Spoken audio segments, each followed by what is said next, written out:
podcast reaction to an interview between Luigi Zingales, Bethany McLean, and Eugene Fama. I think Eugene Fama is an OG. He's one of those people, even now at his age, I think he's in his 80s. He is an extraordinary person, an extraordinary intellectual, and a fantastic economist. And the proof's in the pudding, because I've been listening to people talk about Bitcoin and monetary policy for probably 30 years. And very rarely have I come across people who actually say something relevant in that context. And that's actually for a whole other podcast series about why that's the case and what's wrong with economics. And I don't want to go into this now, but I just want to say that Fama is one of those who inspires you, who gives you insight. And the insight that he gave me in this particular interview was that Bitcoin is actually the test of monetary theory. So if Bitcoin succeeds, if actually whatever Bitcoin is supposed to be, if that actually happens, then monetary theory as we know it is not valid. And I think that's really interesting, because one of the big problems in economics, particularly financial economics, is the lack of try and error. We just don't have that many experiments. We have some. We had the Soviet Union, we have North Korea, we have capitalism in the US, capitalism in France, and things like that. So we can kind of infer what works and what doesn't and build our theories around it. But what we don't have is an experiment where we have hard money like Bitcoin competing with fiat money like the US dollar. We don't have that experiment, and now we have it, or at least we're on the brink of having it, assuming Bitcoin continues its rise. And that is unbelievably insightful. And he says it really well. He says that he was asked on this podcast, and I have to give Luigi and Bethany some slack here. They're trying to make it interesting. So they're asking him things like, is Bitcoin a bubble? Would you short Bitcoin and stuff like that? But that's not the point. And he is way too smart to answer those questions. What he says is that if Bitcoin succeeds, we have to rethink our monetary policy, and monetary theory. Of course, policy. That's a whole different conversation, because policy might be embedded in theory or might not be. That depends on the people who make the policy. But what's important is, from a scientific perspective, and there are people like Eugene Fama who genuinely believe that they can contribute to humanity, like every other scientist, by coming up with theories that help us organize ourselves from a monetary perspective. And if Bitcoin succeeds, then a lot of the monetary policy type ideas that we have embedded in the theory, for example, the Keynesian theory, or the more advanced Chicago monetary theory about how money has impact on the economy, all of these things have to be revised. And I think there is actually a theory that is consistent with a hard money theory a la Bitcoin, and that is the Austrian theory of economics and the Austrian theory of the business cycle. And that's what a lot of the Austrians are actually touting, and a lot of the Bitcoiners are also talking about. So I want to talk about this from my perspective and bring in my two really big insights that I got from the interview. One is that monetary theory actually is predicated on having the ability to experiment and then falsify or support the theory, and Bitcoin is giving us an opportunity to do that. And second, I also want to talk about the concept of bubble, which Fama really interesting, in very interesting ways actually talks about it, because he says, look, I can't talk about something being a bubble unless I have a theory in order to predict when that bubble's going to burst. And maybe the timing itself doesn't have to be correct, but at least I have to be able to predict with high confidence that the bubble is going to burst. Otherwise, I might just replace bubble with sorcerer or God or something like that. It's just useless. And that's very scientific. That's Popperian, Deutschian. If I talk about things without having a certain amount of knowledge or explanation that is hard to vary, then it's really useless. And I think bubble is one of those things that Wall Street likes to talk about. It's a catchy phrase, but from a scientific perspective, it's useless if you don't have a theory to predict its burst. This is not even a podcast. It's January 31st, 2025. This is Krim Delco. For today, we are up 4.3%. The market is up 60 basis points. For the year, we're up 3.1%. The market is up 3.3%. We're outperforming by 20 basis points. So this interview, it's about Bitcoin on the Capitalisn't podcast with Bethany McLean and Luigi Zingales, one of my favorite podcasts. And I don't think it's necessarily, how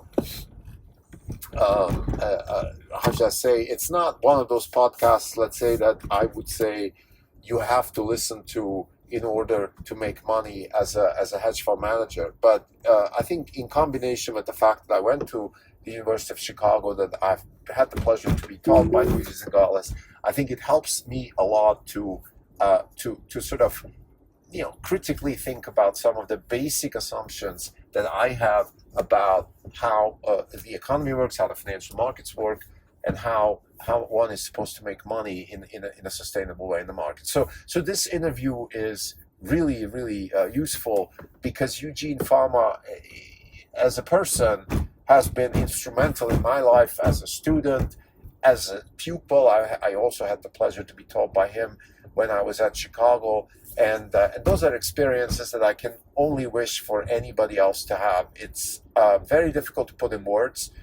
People always talk a lot about sort of the idea of, well, is it worth to go to a top-notch university and should you pay the tuition and all of that? My answer is, the answer to that is most of the time no. But there's one thing that I have to say is almost unequivocally true.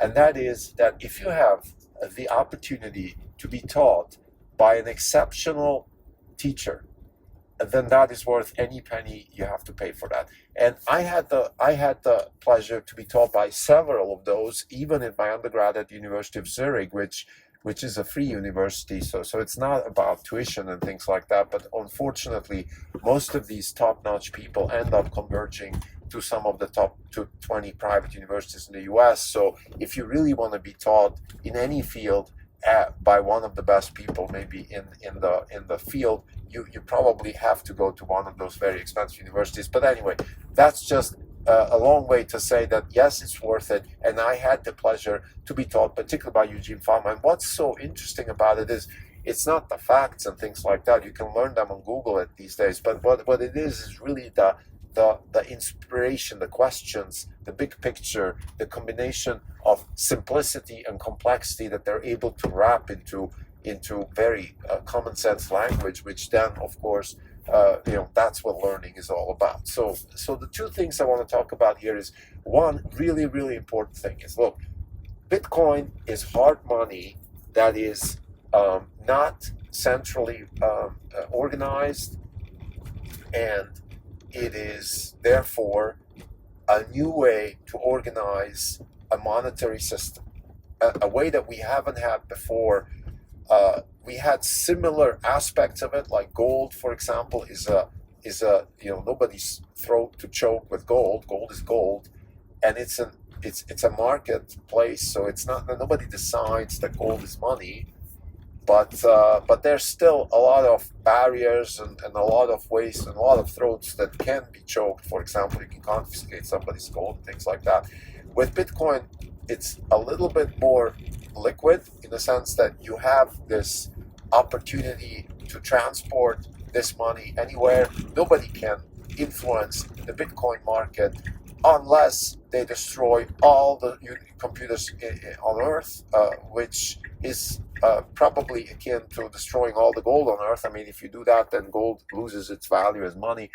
But overall, I think Bitcoin has a very good chance to become digital gold. And if that's the case, we have a new experiment, which is we have this hard money, which is growing. It's the seventh largest asset already and projected to become the largest asset in the world. And I think at some point projected to not just be an asset, but to be the unit of account. In other words, Bitcoin will become global money because the fiat money that we have is at the mercy of democratically elected um, um, Congress and parliaments and so on and so forth, and they just have an intrinsic incentive to keep spending the money until the money loses its value, and therefore Bitcoin is up against human hubris, and that is a race that I think I would always take a Bitcoin side here. In other words, if you ask me whether Bitcoin is going to prevail or whether human common sense is going to prevail, I would always bet on Bitcoin, because I think humans will always be wasting money, even though they try not to. Right now, we have Doge, we have Trump pledging not to have deficits and things like that, but it's just very difficult to believe that that's going to happen, even with Elon Musk in charge. So, having said that, the most interesting thing about this interview is really this concept that, look, we have this ability now to test our monetary theories, because if Bitcoin becomes more prevalent and becomes the unit of account, then we have a hard money competing with fiat money, and it's interesting to see how economies develop. And I've written this in several of my essays and also books that I'm writing. So the idea is a simple thought process. Imagine you have the United States split in two. One, the east part, continues with the fiat money and dollar and the Fed and all that stuff, and the West just adopts Bitcoin. Right? Just imagine that as a thought experiment. And now, fast forward 40 years. So this is roughly the time that East Germany and West Germany had the ability to sort of coexist. And take those 40 years and then just give me a guess. Where do you think the West Coast economy will be, and where do you think the East Coast economy will be? And I think that is the kind of experiment we can do now. And I think that's what Fama is alluding to. If it turns out that for some reason, if it turns out that the Bitcoin economy is a lot more successful than the monetary policy guided, economist-driven, East Coast economy, well, then our monetary policy is probably wrong. And I think that in itself is a beautiful, beautiful way to say that either Bitcoin collapses or our system that we have right now is not the right system. And I think that is a valid argument to make. And, even the most hardcore Bitcoiners, the libertarians, the Austrians, that's what they're saying. In fact, that's what they're saying, right? They don't have a personal axe to grind with the dollar. They're not against, Fed Chair Jerome Powell or something like that. They're just saying, your theories are wrong. You're wrong. And by the way, even if you take all the corruption out of the system, so if you just look at the scientific theory, and I'm not talking about charlatans like Paul Krugman. I mean, there's genuine people out there, I think, in the academic world that believe that, a little bit of inflation is good. It greases the wheels of the economy and things like that. And there's some evidence maybe, and maybe there isn't, and maybe those papers aren't really good, and blah, blah, blah. But in the end, if we had an experiment like this, and that's what Pharma is kind of alluding to, that we are actually going towards having an experiment like that. And that, in my opinion, is already a massive, massive advance for the world, right? Because we can test this, and maybe we can also have a development like maybe we won't have Bitcoin succeed fully because the fiat money system will adapt and try to compete with Bitcoin in the hardness of money. And I would argue that some of the Doge developments in the US and Trump's election are actually already signaling in that direction. So that's one thing. The other thing that Fama is talking about, which I think is really interesting, is being asked whether he thinks Bitcoin a bubble or not. And I would say that the answer to that, he gave a really good answer, which is, look, I can't say that because I can't predict whether Bitcoin will collapse or not. And that made me think, often in my job as an investor, I come across a place where I think, that this smells like a bubble. And just, it made me think, okay, what makes me think? And it's actually a very important point, because if you're in the hedge fund business or any kind, but particularly in the hedge fund business, so in the absolute return business, you are there's no excuses, or the market's up or down. Like it's what you eat, catches what you eat. You better have a good understanding of, if you think something's a bubble, why is it you think so? And if you think something is good investment, by the way, why do you think so? So what's the evidence? What's the theory? And this is very Clayton Christensen. Like, okay, you need to have a theory in order to make a prediction. You cannot make predictions without theory, unless your theory is randomness, and then you can make predictions. But even then, you have to have a theory. Like, you have to have something. You can't just wake up and throw darts.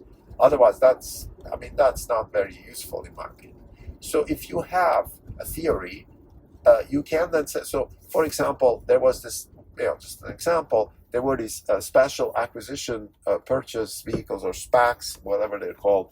They flourished a couple of years ago, and I just knew that they're going to all collapse. I mean, I knew it. I was, and the theory, by the way, in my opinion, the theory there is that if it's a very simple theory, is that if you don't go through the traditional IPO process, that means you have something to hide. You don't have a real company, and therefore you're worthless. That's basically the theory, and it turned out to be right. If shorting those stocks would have been right. Now the problem is timing, and that's very difficult.